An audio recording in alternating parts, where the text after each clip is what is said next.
Three, two, one, something. There Are we you live? are. There we are. We're live on air. Oh, there we go. Just heard it popping up in the background. We are live. How's it going, man? Good, good, good, good. Who's with us today? Who's joining us for our session? We missed last week. I was away on holiday. Well, meant to be, and it got cancelled because of this COVID shit again in our country, and so ended up working from home. But then had a storm, so didn't get on to the live stream last week. Sorry about that. And but yeah, we're back here this week. So why does it say, oh, there we go. It just finally switched. It was saying waiting and it just switched to watching. So I guess it was just a delay.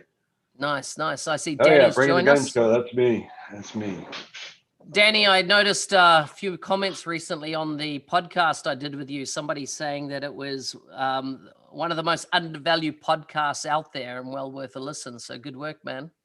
Good Oh, work. very good. I'll have to go listen to it then. Yeah, he talks on his podcast with me a lot about requirements gathering and modern methodologies around getting projects going well. Very cool. Very cool. Very cool. So I should have an interesting couple of weeks here. I've got Toby Bowers. I'm going to be talking to him Mm-hmm. off the record a little later on this week, just kind of about Who, ISV stuff. He's taken over for Googs. who's Toby Bowers? Like, not everybody knows who he is. Yeah, I've known Toby for about 5 years. He's in the marketing organization under Alyssa Taylor. Mm-hmm. He was always the guy that whenever I reached out directly to Alyssa Taylor would send me an email saying, "Hey, in the future, run these things by me and I'll run them up to Alyssa." I just ignored him anyway. But pretty good guy, very nice guy, marketing guy, knows Microsoft. Been there, I don't know, 15 or 20 years. Been there a while. Mm-hmm, mm-hmm, mm-hmm. I've always found him to be very quick to promise, but Yep. not particularly good on delivering. On follow through. Yeah, not, and I don't know if I tell you what, if you're able to do something, then promise it. If you don't know Mm-mm-mm-mm. and or know that you can't, then don't promise it. You know what I mean? I think sometimes you run into those people who are just too smiley all the time. They're always saying, "Oh yeah, no, I'll look into that. We'll get that sorted out." And they either have no position, no wherewithal, no authority to do anything about it. Yeah, Just tell them you can't do a fucking thing about it. yeah, And we'll both be happy. yeah, yeah. We But call we call that grin fucking. Grin yeah, fucking, yeah. yeah, exactly. Oh, Microsoft people have been famous for that for years. God, I wish, Mm-hmm. especially when I first got involved with them, and I made it a point when I first got involved with Microsoft. I think I've said on the show before that my first interaction with anybody from Microsoft, we were partners for about a year. Mm-hmm. Ignored. I kept getting emails from this partner development manager guy wanting to have a meeting, and I don't know who he is, or I didn't meet him. So I'm like, yeah, no, we're good. We're good. Finally, he's like, well, I'm going to be in town like on Thursday or something, and I'm coming to town just to meet with you guys because you're selling CRM online when no one else is. Because we Mm-hmm. just took over from Salesforce right when it launched, and I'm going to be available at lunchtime. And if you don't have lunch with me, then I'm just going to be sitting by myself. And I figure, well, what the hell? He must be legit. So I told him, I said, all right, so let's have lunch here. And I picked the most expensive restaurant in town. Figure make the guy at least pay for it. Mm-hmm. And my partner at the time and I went and had lunch with this guy. His name was Todd, a real nice guy. And we're sitting here, arms crossed, this Microsoft guy wanting to get in our business and, fucking with us, or what do you want? Mm-hmm. Mm-hmm. All the guy was wanting to do is try and send us work or help us out or do some stuff. Just kind of caught us off guard coming from Salesforce. Yeah. But one of the things he told me in that very first meeting that kind of struck a chord was that to spend as much time marketing myself internally to Microsoft as I do externally to customers. Yeah. Yeah. I remember thinking at the time, what an arrogant thing to say. Mm-mm-mm-mm. Company's really full of themselves. They want me to, put on a whole effort to go kowtow to them and all that sort of stuff. I'm gonna go after customers. But I thought about it and I thought, maybe there's something to be said for that, because he started sending us work to customers. And I thought, well, maybe Mm-mm-mm. more of that. So I started that process way back then. That's been what, 10 years now? Yeah. of really trying to figure out who in Microsoft was important, Yep. and growing that black book, if you will, of Mm, research. mm, mm. But to circle back to what we were talking about before, grin fucking, yeah. Yeah. I wish I But had a nickel for every Microsoft person I talked to that said, "Oh man, I can absolutely take care of that. I'm going to help you," instead of just saying, "You know what? More yeah. power to you, but I'm not going to do a damn thing." Yeah. You know? Yeah. Yeah. Save me the trouble of reaching back out 20 times, saying, "Hey, any progress on that thing we talked about?" You know? Yeah. But it's interesting what you're saying about engaging internally with Microsoft. And it's not that they're so full of themselves that they need that, is that they are dealing with so many customers and partners every day. I don't know if you've ever looked at the schedule, their diaries, you know, they're like, some of them have, you're hard to find a 5-minute gap. It's just like Yeah. appointment, appointment, appointment, appointment. And they're all appointments with people more than, getting down and doing project or delivery work. It's all just, Yeah. all this constant stream of appointments. And so if you're not on their radar, you're not like on their thought processes of the deal that all of a sudden comes across their desk or an opportunity they're working on. And so, I did the same thing every time, whether it was when I first in New Zealand, starting my business there, and then in Australia, and even over in the UK, is that I made a habit of going to the Microsoft office and visiting people and Yeah. buying them a coffee to have a chat, right? And then it got to the point that, particularly when I went to Australia, then they invited me to have a desk in their office, right? I'd added enough value that they said, "Why don't you come one day a week and have a desk here? We've got so much stuff we want to ask you." And Yeah. Right. so then you have a desk there, and all of a sudden you're overhearing conversations, and someone, you're in a group scenario open plan, and someone goes, "Oh, what would you do in this situation?" And boom, all of a sudden you're the Johnny on the spot with the answer and help. And hey, could you handle this deal for us? Yeah. Yeah, sure. Right. What about Yeah. this? Yeah, sure. And all of a sudden you're building up a whole portfolio of opportunity because you're there, you're helping them. But the thing is, it's got to be a mindset, because a lot of companies would go, "What? Fuck, we're not going to go sit in their office and work for them." But of Yeah. course, was I working for them? Well, you know, the long game was yes, because we ended up becoming by far the largest dynamic CRM practice in Australia, twice Yeah. the size of our closest competitor in that time, because of that process. And that was, when I say twice, that was financial twice as large, right? It was Yeah. revenue. So it was the legit stuff. But it was a long game. Like, I did that for a year, but then over the next 3 years grew a business from sub 1 million to over 25 million per annum, but it took a longer view than just today.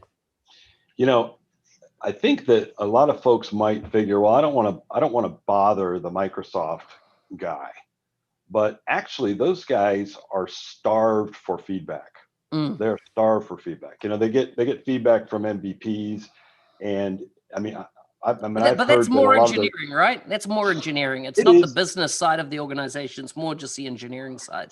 but I definitely have heard a lot of folks internally that are desperate to try and get an audience Mm-hmm. with partners, Mm-mm-mm. because they want the feedback from the partner that this thing I'm building is something that is good and you like it and you think customers, they're starved for feedback, or even Mm-mm. programs for the most part. I mean, Googs was one who wasn't as starved for feedback as others, but I think Toby's going to be eager for feedback. I know I had a chat with another person on his team last week. I didn't want to mention her name, but she was Mm-mm-mm. not upset at all about anything I had to say. They're wanting the feedback. They're wanting to point me to the problem, show it to us clearly, because we're not seeing it. So Yeah, they're yeah. definitely eager for that feedback. And I think when you're the biggest challenge I've had with them from personally with business is, if you want to try and get something done, it's like a small string of Christmas lights, Mm-mm.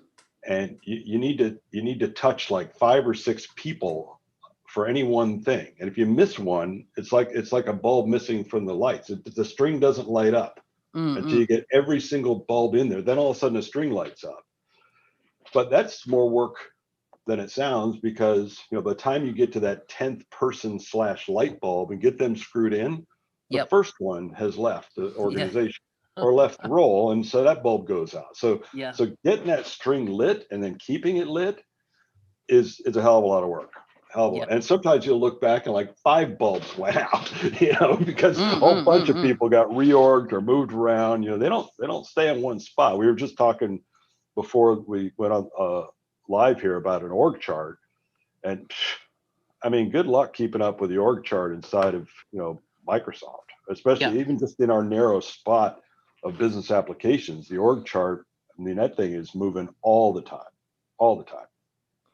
But I mean, but to some I had an degree, org chart in my own CRM, and every time I ran into somebody, I'd add them to it. Adam and Yeah, you remember me asking you every now and then oh if you yeah, pull up, and that, so I had, but the thing it gets out of date in about an hour. It's almost useless. Especially at the end of the financial year, right? Financial years or end of quarters is that you see these big shuffles happen within Microsoft. Yep. It's not so much people going to another company. It's Right. being reorged inside the org, right? It's like they've moved to a different role, different position rather than a different company. They're working even just in biz apps, right? They're working a bunch of different angles, right? And they go out for a quarter, working those angles, and they see which ones are showing promise, which ones aren't really doing what they'd like to do, and they reshuffle. Say, we need more bodies on this because it needs to be better, or we need more bodies on this because it's showing promise and we want to blow it up and double down. So they're constantly kind of shifting the game pieces based on how the market and partners are reacting to stuff they're doing. Yeah. So of those that have joined us today, I see Gary, Danny, Laurenus, Patty, Mark, Hans, Ken's on there with us. What's happening in what are you seeing out there in the market in your parts of the world? What is actually going on? Are you seeing a buoyance? We're well into Q1, the calendar Q1 with Microsoft now. What are you seeing, and what are you hearing in the market? Are things going well for you? Could they be better? What are you seeing? Would be great to get your feedback. I don't think I've ever heard someone react to a question like that saying, nope, couldn't be better. Could be better is kind of, I don't care how good things are, right? They can always be better, no matter how good they are. I could have just won the lotto yesterday and I'd be thinking, yeah, well, Nah. It could be better. I'd be satisfied. Oh, you would? Okay. All right. Well, I haven't won the lotto, so. The thing about happiness is not defined by looking ahead. Happiness is defined by looking from where you've come from. It's true enough. Okay, industry autos are crushing it in July and August. That's interesting. I was talking to somebody a few days ago about cars because I recently bought a car, and it was actually helped Jessica buy it, and she wanted a new Jeep Wrangler, and she wanted that teal color. It's kind of a girly looking color of a Wrangler, and I'm thinking, yeah, man, we're gonna go steal one of those. Well, we go down to the dealership, and they're like, you know what? We've got one left. It's a popular color, and we're not getting any more because they're not building anything right now because the factories are closed. As a matter of fact, they were saying they might not even have a 2021 model year. They may skip it. So 2020s, and what they got is what they got. They weren't going to get any more probably for all of 21 for that model. It's almost like they're going to skip it. So you think you're going to make a deal, but you go down there and they just don't have enough inventory. But the demand is still there, So there was no negotiating on that. No negotiating on that car. If you want it, take it. If you don't, same thing on my motorcycle that I bought a few months back when I went in there. The guy's like, they're not making any. We got what we got. You could pay full price or go pound sand. Look at that. Look what Ken says there. Nobody wants to be on a bus or train with COVID. And so therefore, I didn't even think that would drive sales, of course, for personal motor vehicles. Yeah. In the meantime, though, and so you got the demand is there for people who want to go buy cars, but there's not enough supply, and the supply is just shrinking because they're not making any more right now. Yeah.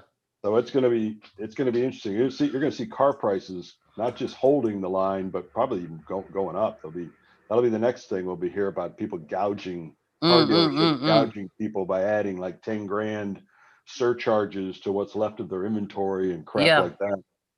See, Aussie's doing well, particularly in Gov. Yeah, this is definitely a time that government's spending. Mark, he's saying there's a crash coming. And I've got to I've got to agree with you, Mark. I think that, like, particularly in my part of the world, there's been a lot of subsidies and grants. Then they're due to expire in about a month's time before, the period that those grants were covering. And a lot of the economists in our region are saying that there are a lot of what they call zombie businesses out there. They're they seem to be alive because they're being propped up by government grants through this period, but they're really dead businesses. And so therefore, as soon as the government stops propping them, they're potentially going to fall over and be non-existent.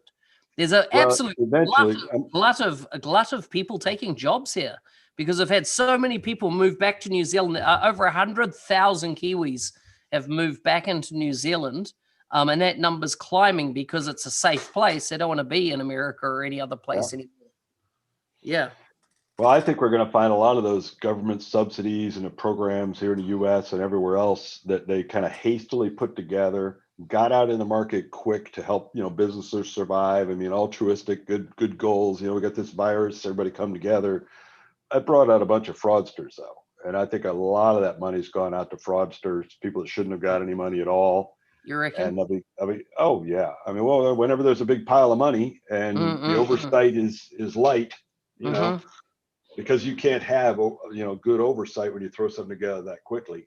Yeah. There's going to be fraud. There's going to be people that spun up some sole proprietorship out of thin air and applied for a grant to stay in business. Yeah. What's GCC? Rachel's talking about the government cloud. Okay, government cloud. Gotcha. I'm not sure what the other C means. It's very American based, that, right? I don't know if it's referred to that in Aussie. Yeah, I don't know. I'm not sure what the second C is. GCC, government cloud. Maybe maybe Rachel can let us know what that other C means. Yeah. So, Steve, you've been working on a new project yourself. Really feeling that there's a gap in the market around supporting ISVs. What have you been working on? Yeah, I mean, there's definitely a gap. We know that. And I've been bitching and complaining about ISV, writing nasty blog posts and everything else and calling out Microsoft people. But, I kind of felt like, you can't just be the guy standing out there screaming and hollering without offering some sort of solution to the problem.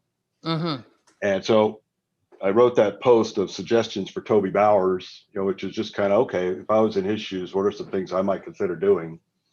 But that kind of sent me down this path of thinking, okay, what else could I do? I mean, what could I actually do that would help ISVs be successful? And so I conceived of this idea of creating kind of a membership site for ISVs. Not particularly a money making thing, although it can't be free either because these things cost to maintain. But to try and create a little place for ISVs that are either existing ISVs or ISV wannabes, people that plan to be in there. But then I was also thinking about some of the other groups you and I are in about, this thing needs to be locked down. I don't want Microsoft people nosing around. I want to have a place where ISVs could come, vent whatever it is they want to do, compare notes, talk about this guy at Microsoft didn't do this, that, or the other, and feel comfortable having those conversations. But really you kind of just share. I mean, there are across all the ISVs, there are some that are doing quite well. There are some that parts of their business are doing well and other parts aren't. But another ISV is kind of the opposite. It just seemed to me like, if we can all compare notes, because right now, the only source of information about ISV related stuff is Microsoft. Yeah. You got Microsoft controlled forums. You got Microsoft written assets talking about how wonderful it is. Microsoft showing a few videos of a few people that have either done well or were willing to say they were. And I don't think it's a fair picture. Yeah. And I'm not saying the whole ISV motion is screwed, but it certainly needs some work. And it's not going to help us to just candy color it. Yeah. So I was working on, and I had some time. So I worked on and launched a new site. I've kind of got it out in pre-launch now. So I've invited some ISV friends of mine to jump on and take, it's one of those chicken or the egg things, right? You start a membership site, people come for the content, that's in there, and I'm not going to create all the content. I can't do that. I'll create my share, but you know, you need conversations going and stuff like that. So Yeah. I'm It's at the that it's point it's where, the forum based, right? Is that like, I get quite a few people come to me, and it might be around just getting into the ISV program. How do you set up? How do you onboard? Stuff like that. So they're the newcomers. But then there's a lot of traditional folks. And in the past, there were things like PACT, right? Partner Advisory Council for ISVs, where theoretically you could feedback to Microsoft. But Microsoft, they killed that 18 months or so ago. And so well, nothing but like, even PAC was only 25 of us. yeah, of That wasn't all representing ISVs. it. That But was that's just 25, 25 but it was a representing the voice. globe, right? Yeah. But it was a representative voice of Yeah, ISV. yeah. Yeah. And yeah. so if I get this right, are you wanting to get that representative voice? Like get the voice, like what is the talk on the street, the perception, the understanding, and what really needs to change in this program, which of course then will allow potential influence back into Microsoft, but from the point of a collective voice rather than just everybody, operating globally in their own silos and not really understanding how other people are dealing with either their local ISV person with Microsoft or just the program from a global perspective. I think that I know what I think, Mm-hmm. right? From my perspective, talking to the folks I talk to, but I don't talk to all of them. I've talked, so I've formed my own opinions about the program, what's working, what's not, and I vent out to Microsoft. But you know what? I'm just a sliver of the opinion. Hell, I could be completely wrong about everything I'm saying for all I know, because I don't have a broad enough cross section of opinion. So Microsoft, I do believe they want ISVs to succeed. I believe they don't know what to do. And I'm a voice, but they're not just going to go drop everything and do whatever Steve Mordue says. But if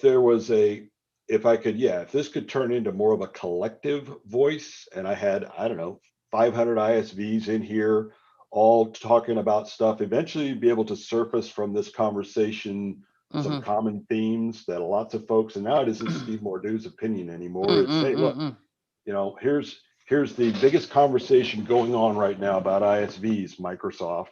Here's 500 of your ISVs, and this is the hottest topic. It isn't me anymore, telling you this is what I think. This is, I'm expecting to make some discoveries myself, about what other ISVs challenges are. And I think hopefully it can be a voice for pushing Microsoft's ISV motions in the right way.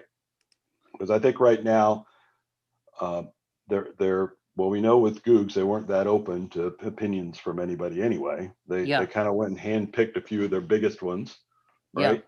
And said, you guys are the only ones we're going to care about, but that's not a good cross section either. No, and also the risk is that you, especially if you're trying to prove internally to other people that you're doing well, you're going to go after people that are going to sing your praises. They're going to tell you what you want to hear, and it'll be all the you're great, you're amazing, that type of thing. Rather than what this is, it's down to the kid calling the emperor's got no clothes on, right? They're never going to ask those type of folks.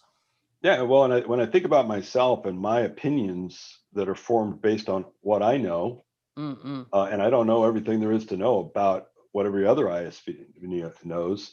So not only is it a place to kind of share all those ideas and get them into something collective, but one of the other things I want to do is some fairly comprehensive benchmarking. Maybe twice a year, send out to the members a really elaborate confidential survey about what percentage of revenue from ISV, how many employees per dollar for whatever sort of metrics are key to ISVs, because I want to see where we stack up in the industry.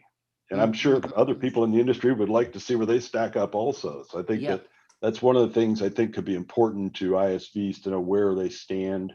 I don't know that information is as relevant to Microsoft as it would be maybe some of the polls.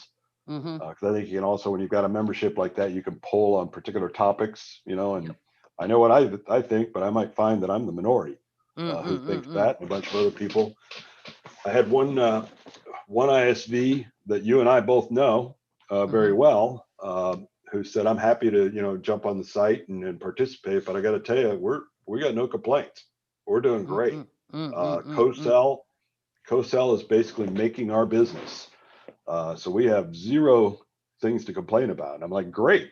I need people like that here too. I just want to have everybody just sitting here, big, pissing contest. Everybody just bitching about stuff. I'd love to have people that are successful and hey, come share with other people, why that is, so that other people can, take advantage of that. So who knows? I also had people asking what I think Microsoft is going to think about this. Oh, okay. It's a good question. I don't know. Like I said earlier, they're kind of starved for feedback, right? Most Microsoft people are eager to get feedback. But, they also, in order to get feedback, I can't have Microsoft people in this site.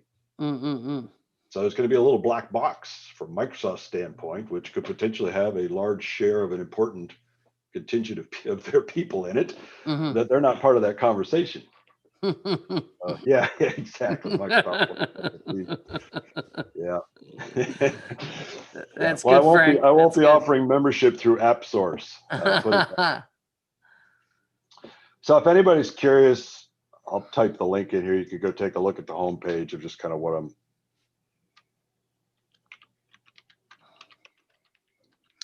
And also, if anyone's got ideas on what should be put in there, what should be added, that was. Yeah, I mean, if you're an ISV or in the ISV space, I don't know which of our listeners are or aren't. Just ping me. I'll send you a code, and you can get into the actual site behind the paywall. And I'm wide open for opinions of what's valuable to ISVs and what isn't. I want it to be valuable to me, but also want it to be valuable to anybody else. Oh, you got to put the HTTPS on there? Yeah, otherwise it doesn't hyperlink, so people can just click on it and jump through.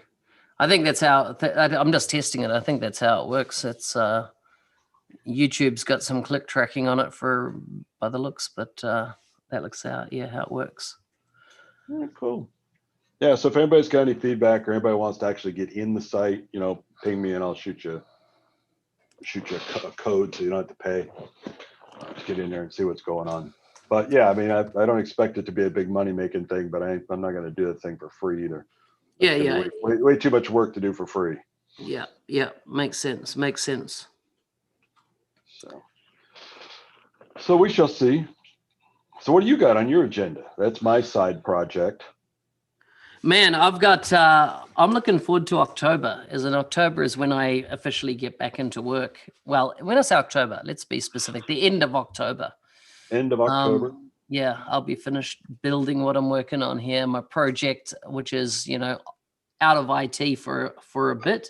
Get back in October. But what I'm seeing is, and, because I'm still across a whole bunch of forums and inboxes and whatnot, there's not a lot happening. I feel, my gut feeling right now, there's not a lot of new stuff happening. It's just business as usual. It's pretty quiet. I'm getting a very strong sense that people are getting virtual conferenced out, I'm hearing a lot of that. People are, that's becoming a bit tedious, I suppose, on people. The new Teams features are of course, starting to rock and roll out. The whole, I don't know if you've been in some team meetings where everybody, that whole group together. It's come through on a couple of the MVP ones recently, which is interesting, where people have their cameras on. Yeah, Ken got my pop-up. Yeah, you're not supposed to leave until you do something. So these memberships are, I've got a code that won't require it, but the other ones are all moderated. Again, I need to be able to keep out people like Microsoft. So, but I can give anybody who's interested a code that would actually get them in there. I think, it's interesting when the events, we had some big events, right? You had Microsoft events, you had UG events, which were the big events people went to, thought about, this is where I got to go. And then you had this 365 Saturday pop up, right? Kind of out of nowhere, and starts doing these little free events. You're talking about 2 years ago, Back 3 years when. ago now, Yep, right? back Yeah, when. yep. Popping up doing these free events and starting to build some attendance and getting bigger and bigger. Then you had the virus come in and really kind of knock the legs out of all those things. Yeah. And we went from having plenty of events to really no events because everybody's having to do this quick pivot to virtual.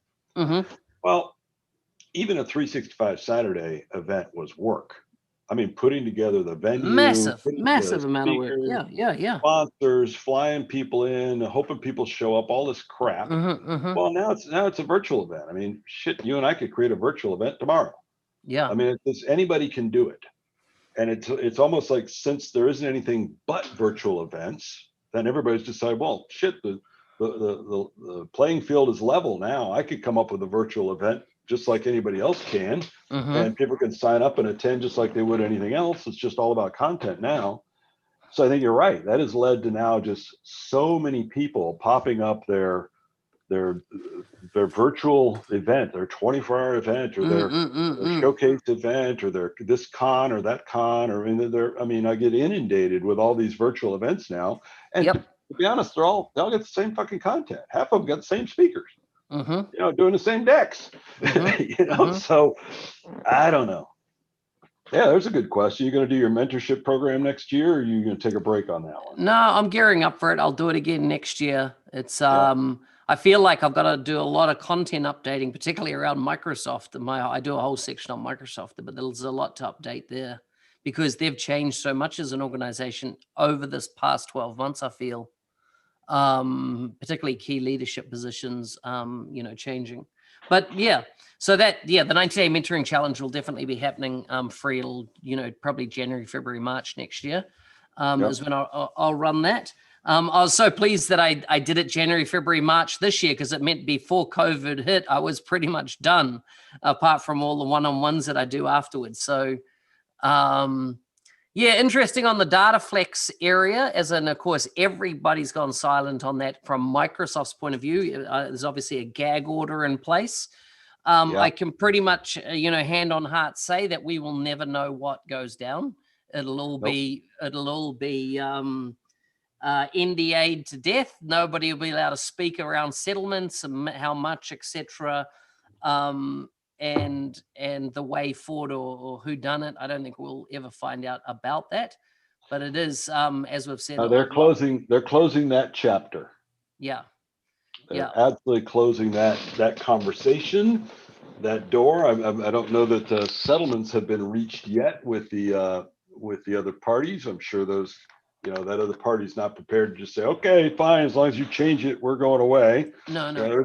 There's lawyers involved, and they're not going away empty-handed. So it ain't dead internally yet with legal, but externally, what are you talking about, data flex? We don't know what you're talking about.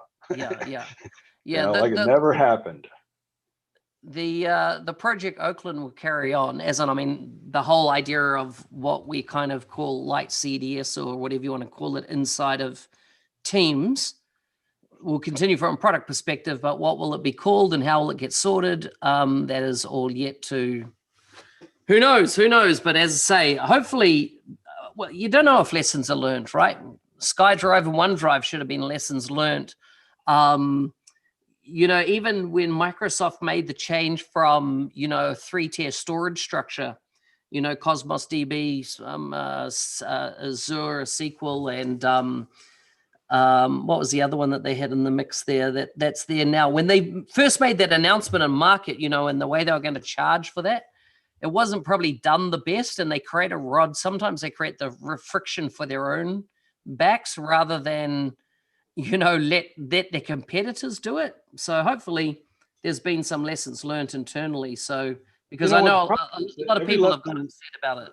The problem is the people who learn the lesson leave or go to other departments. And so this tribal knowledge isn't really passed down. I mean, we've seen that happen. I mean, we've talked before about Microsoft going after SMB with business applications and looking at this hill of Office 365 partners and thinking, oh, look, nobody's seen that before. Yeah, it's been seen by 10 other people before you. You haven't seen it before because you're new. Yeah. So this tribal knowledge doesn't seem to get passed through there. You know, the SkyDrive team that screwed all that up is not anything related to anybody who did Dataflex. A whole bunch of, hey, I got an idea. Let's take a chance on a name. Yeah. What can happen? Yeah. They don't even look at their own history. I threw up a link, by the way, for anybody that's interested. It's just kind of a hacky little workaround to get you in there without having to pay anything or do anything if you want to. If you're serious about ISV stuff and you want to take a peek at it, and I definitely appreciate any feedback you've got on that site, as I'm still kind of hacking it together. Yeah. Awesome, man. I think it's a good project you got going. I'm looking forward to getting back into, as I say, those, kicking off things at the end of October. I still haven't decided what I'll do work-wise, so we'll see what happens. Yeah, so I mean, it's August now, right? Mm-hmm. So a couple more months. So you got a couple more months of deciding what you want to be when you grow up. Yeah, exactly.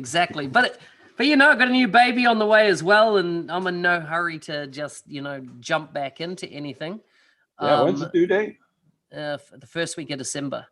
First week of December. Oh yeah. Man. So it'll come quickly, and I love kids, so it'll be fun. It'll be fun. Yep. Well, they say the two, it's kind of like the boat, right? The two best days of your life: the day your kid's born and the day they move out. Cheers, Gary. Yeah. So true. Everything in between. Yeah, you've been, obviously traveling around, doing things, and how are you staying in touch with what's going on in this space to even have this conversation every week? So we've obviously got our NDA MVP aliases, which is of course we can only discuss on there what is not NDA, but I suppose there's two kind of areas that I look for the biggest amount of what's going on. One is Twitter. Yeah. Right. Yeah.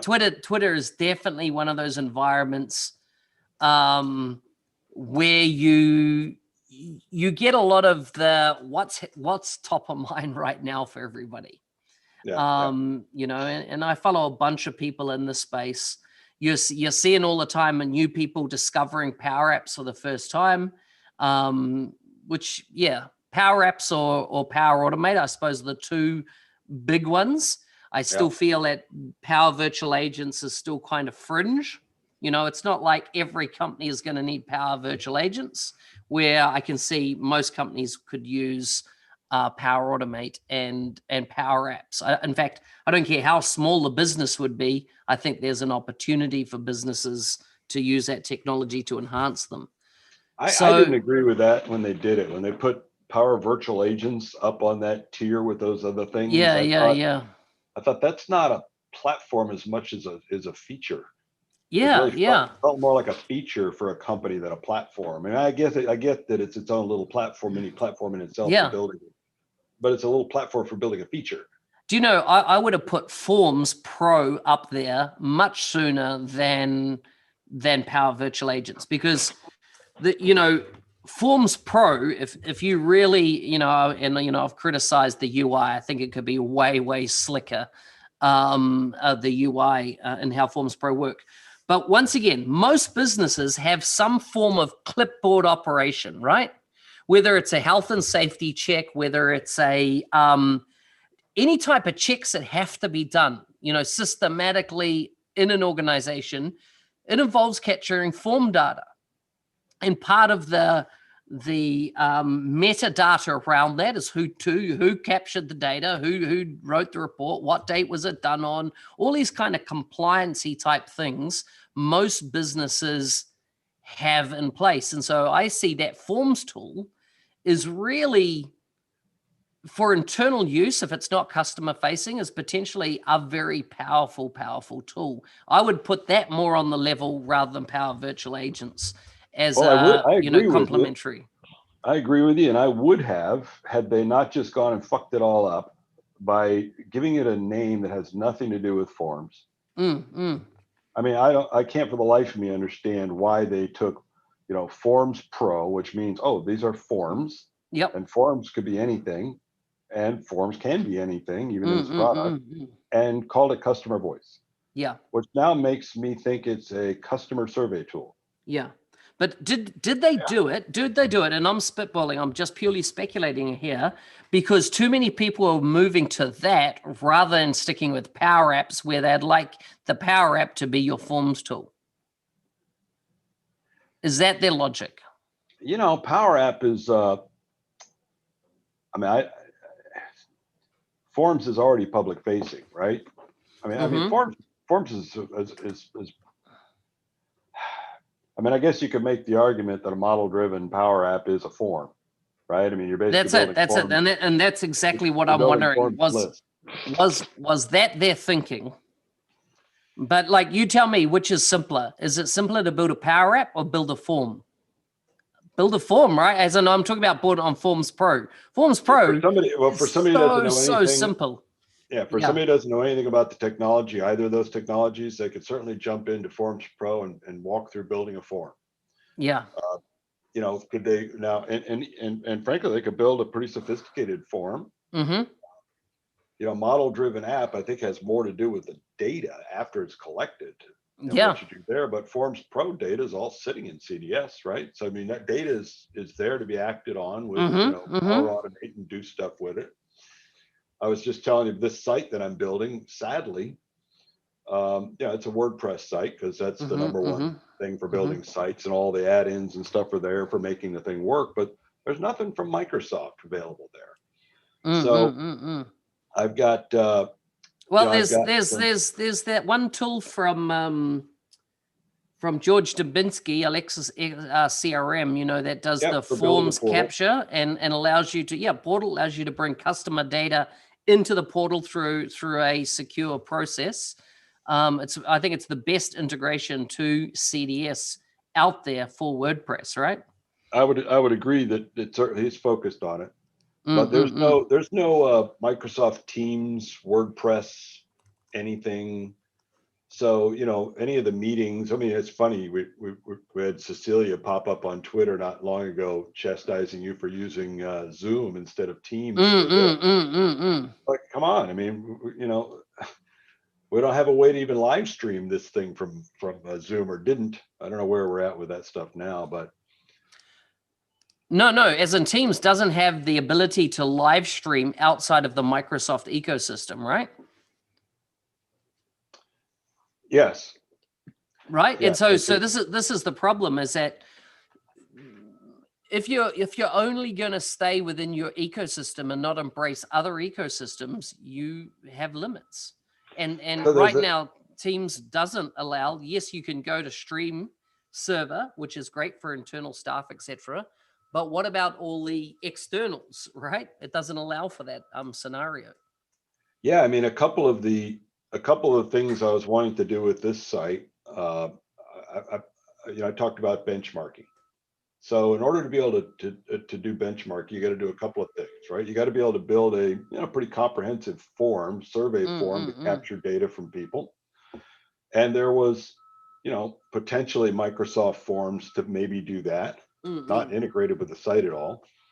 So I ended up going with, something that's already built for WordPress, Gravity Forms, to build it, and it'll build a beautiful survey, much nicer than anything I could ever do in Forms Pro, with an established form tool that's been out there for a decade. Much better than I could do in Forms Pro. Some stuff that's, would be almost impossible to do in Forms Pro is easy to do in something like that. So there's step one. Okay, now the other step is I need to be able to capture all that data that's coming in from those forms and come back and display it in my WordPress website again in some sort of analytics or charts or graphs or something like that. Yeah, no, there's no using any Microsoft stuff to be able to accomplish that. I ended up having to incorporate Zapier, as much as I didn't want to do that. To actually push that stuff out to a Google Sheets instead of an Excel online template, because Excel won't come back into the stupid site. Yeah. So I mean, for almost everything that I had to do, there was a Microsoft option that would not accomplish the goal. As much as I would have rather used all those things, I've got Google Sheets, I've got Zapier, and I've got some other form tool in there to build this benchmarking capability. all of which would have liked to have been able to do with Microsoft. They just don't have it wired up. Yep. And I don't think it's their goal, right? They've always wanted to stay at the enterprise end of the game, and they said that this is really the lower end of the market and therefore not their core business, which is, kudos to them for sticking with their core business. Yeah, I wonder, where's Ken talking about my ISV site referencing Dataflex? I didn't even start this thing until after we already knew Dataflex was dead. Yeah, Ken, can you link to it? Yeah, maybe you can let me know what oh, no, page you won't be seeing able, you won't be able to link to it here because it doesn't, for some reason, YouTube doesn't let chat participants. Definition of ISV. Oh, I put Dataflex in there. Interesting. Well, that's right on the homepage then, I guess, right? What is an ISV? Ah, yes, I did mention Dataflex. Did you really? Yeah. Mate, Good catch. Yeah, see, these guys are already worth their weight in gold. Yeah, cease and desist. Cease and desist. Letters in the post. Very nice. Very nice. Yes, a good catch. Good catch. Very good catch. There you So go. I guess I got, and I can't call it Project Oakdale because that's only going to last about another week or two, right? Who knows what the hell they're going to come out with for the name. I think they seem to be hell bent to want to get off Common Data Service. I don't know why. Yeah, well. Yes, I'm sorry. I did hear one thing internally is that there's confusion between Common Data Service and Common Data Model. Yep. Right? Yep. Well, the more I thought about it, I said, why don't they call it Common Data Schema? But guess what? The initials of Common Data Schema are. Yeah, right. Yeah. Now we've got CDS and CDS. So, the whole Common Data Model, I mean, that was developer talk.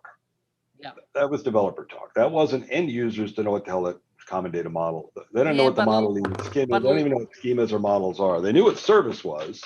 They knew the idea that there's a database sitting in here, and they had already started to get their head around the idea that database that I'm building this Power App on is called a Common Data Service. They were getting their head around that. So the people that were having confusion about Common Data Model were only confused because they didn't know what it was, nor did they really need to. I mean, they're just building a little Power App. What do they need to know what the schema is for? They're doing citizen developer level stuff. So it seems like the only people that I think it was probably confusing some people that it never should have confused because it probably never even should have been brought up to that audience. Yeah. And the audience that it should have been brought up to, developer audience, understood the difference. There was a problem there, but they. No, they had a lot of people in the field, a lot of sellers in the field that were confused around it. Yep. Yeah, and I came across it firsthand. Senior people, when I was delivering training internally to Microsoft staff, and one of the most common questions that would come up is, "Can you please explain to me the difference between Common Data Model and Common Data Service?" Yeah. Very common. And when they very first launched this, if you'll recall, they launched first with Common Data Model. Before Common Data Service was a term. Yeah. And that was too developer centric, Yeah. Then they came out with this Common Data Service definition and kind of split those two things, but it started out as the one. Yeah, I'm sure that's what confused a lot of their internal people even as well. Yeah. But I do know that part of their thinking is that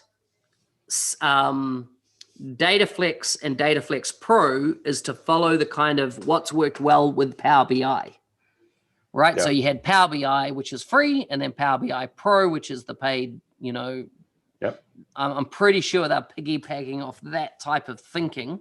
And of course, at the same time of doing that, switch, they introduced this functionality directly within Teams because, Teams is the new desktop of the world.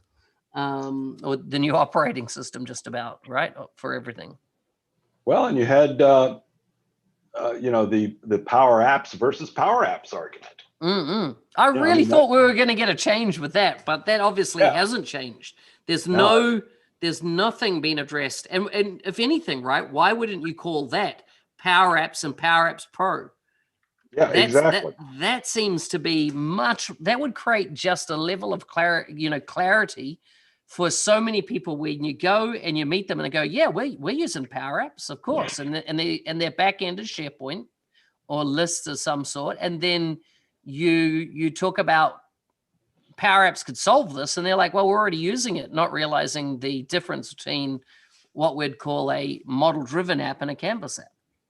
Well, and so that's kind of going to be the back end of what's happening, right? We got PowerApps, but we got PowerApps that run on DataFlex or whatever that's going to be called, and then these other PowerApps that run on DataFlex Pro. And you would have thought the distinction would be fairly simple, that, well, it's Canvas over here and Model over here, but they're bringing Model to this other thing also. Or they're going to be bringing Model to this thing in Teams also, so Model's going to be coming to DataFlex. It's not an exclusive feature of Pro. So they're really going to be confusing that customer about, why do I need to go to whatever you're going to call it Pro?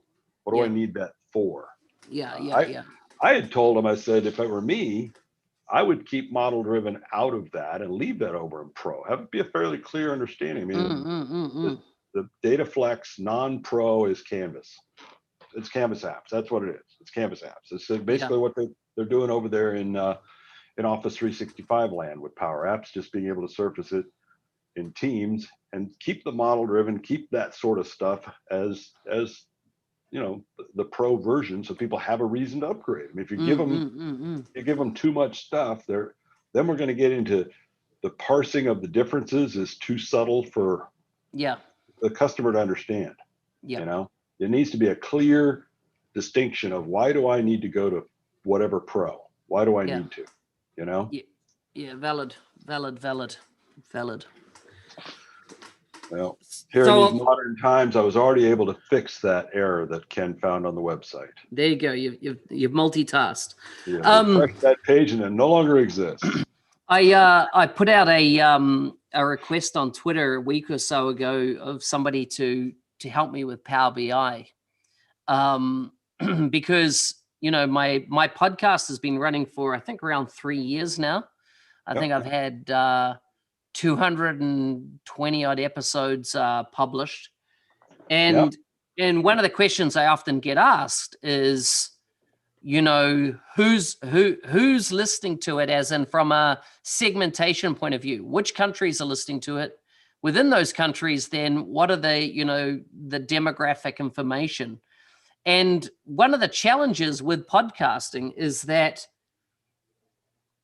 the way the whole file system and everything works is that you can't track it like a website, right? If you go to my website, I can track all that kind of data around you.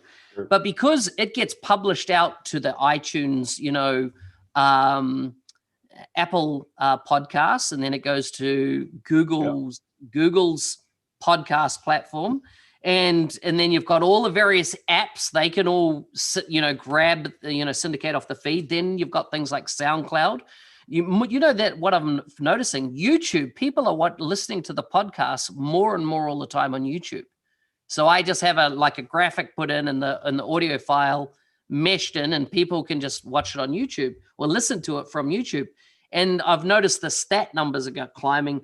But the problem is, you now got all these different data sources, which all have little segments of your, your listens, your audience.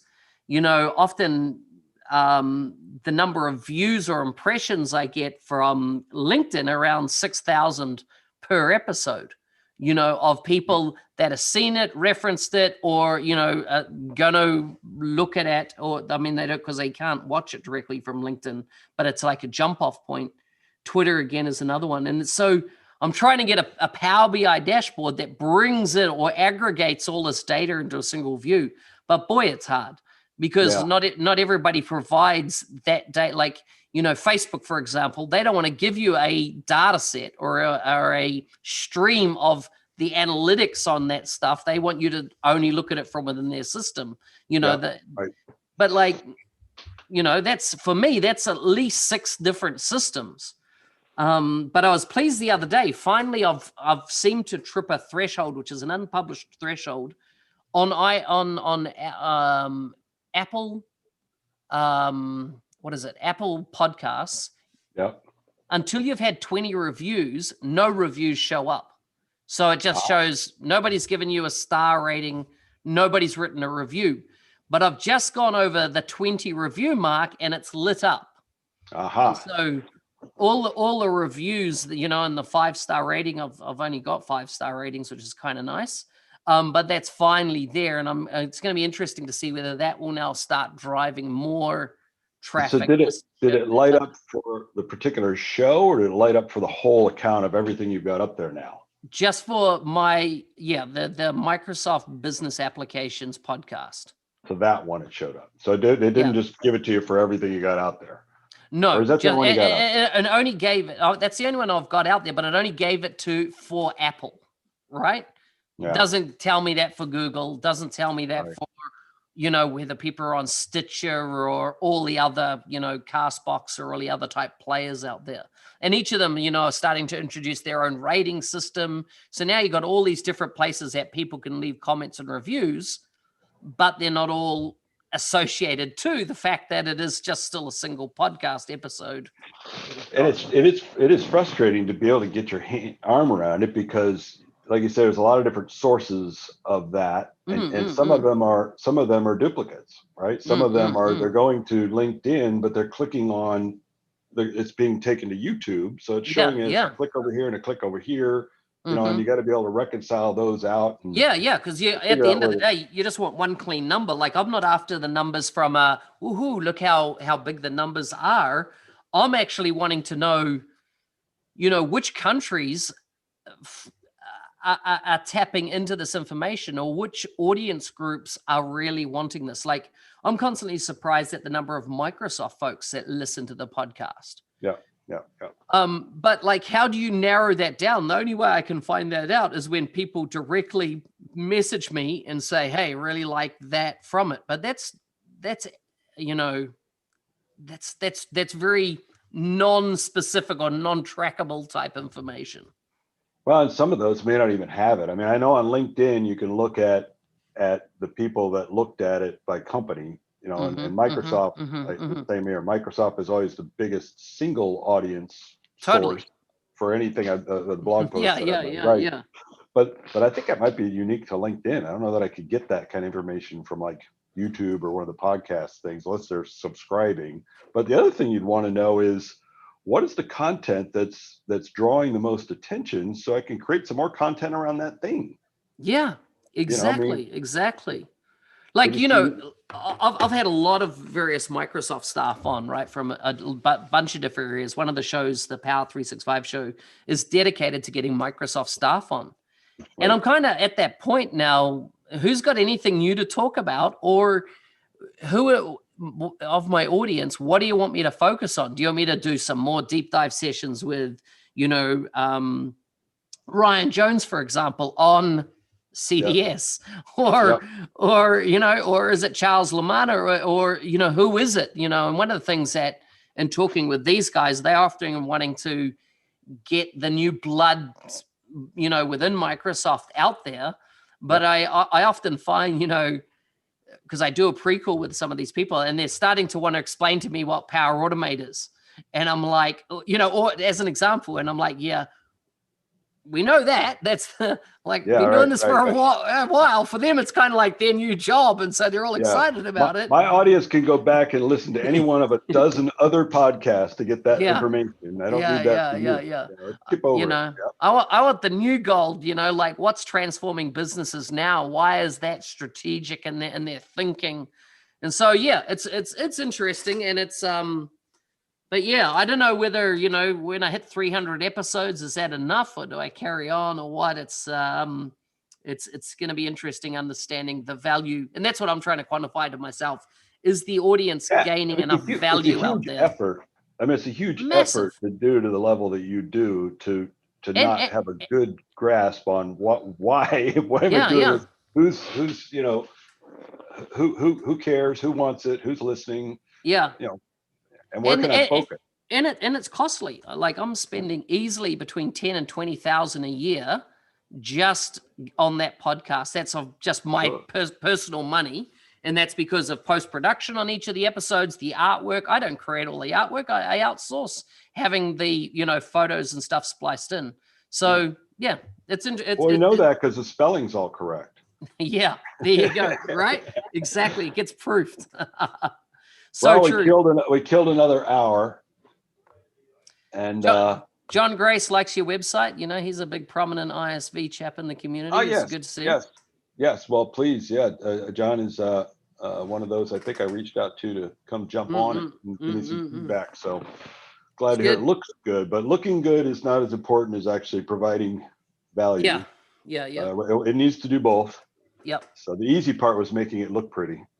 Yeah, so true. All right, guys, any feedback you got for me, shoot it over. Mark, Yeah, till next it's been week. good. Cheers, mate.